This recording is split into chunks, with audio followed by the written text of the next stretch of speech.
Hello mga kacharis! Welcome back sa our mini vlog! For today's ganap nga, kukuha tayo ng kangkongesis. Dito lang ngayon sa bakuran ng bahay ng aking Frenny. Maraming kangkong dito, naisipan namin na ulamin. Magbabota tayo, ayan o, kaboto tayo kasi high tide. So, may kasama ng tour to. Sa malawak na lang hacienda. Makunguha tayo ng kangkongesis. Dito, ayan. Bigla nag-crave ang mga kekili sa kangkongesis. Mga gantong kangkong sa dulo. Kasi malalim, baka bigla tayong lumusot. Te.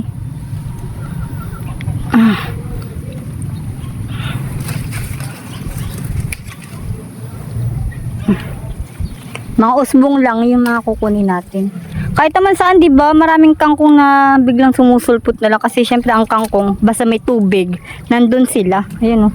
Karami ditong kangkong. Yan.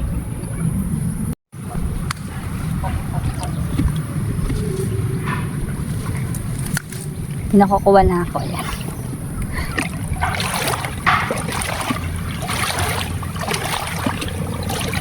Masarap to sa adobo. Tapos lalagyan mo ng tokwa. Ganon. Tapos oyster sauce. Ganon.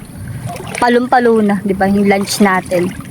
Kapag talagang madiskarte ka or marunong ka mag-isip na uulamin, nasa paligid lang yan. For sale nga pala yung bahay na to. Charis lang. Hindi, wala nakatira dyan. Sobrang ganda niya. Bungalow style siya. Kaya pit na pit sa mga ano. Kaso wala nga nakatira dyan. Bakante lang siya. Ayan. Ito yung view sa labas. Palisdaan niya. Naalala niyo meron akong vlog dyan. Yung namamangka kami. Ayun o. Si Berta. Ang daming kangkong dito, day. Tapos na tayo manguha ng kangkong. Eto na ngayon nakuha natin. Sa totoo lang, hindi ako nanguha nito, si Berta. Ayan. Uulamin natin to. Sabi ko nga, i-adobo or palaga. Masarap kasi ito, masustansya ang kangkong. Yung ginamit namin na bangka, ayun sa dati kong vlog, diba? Nasampa na siya dito, gawa ng bumaha. Kaya, ayun.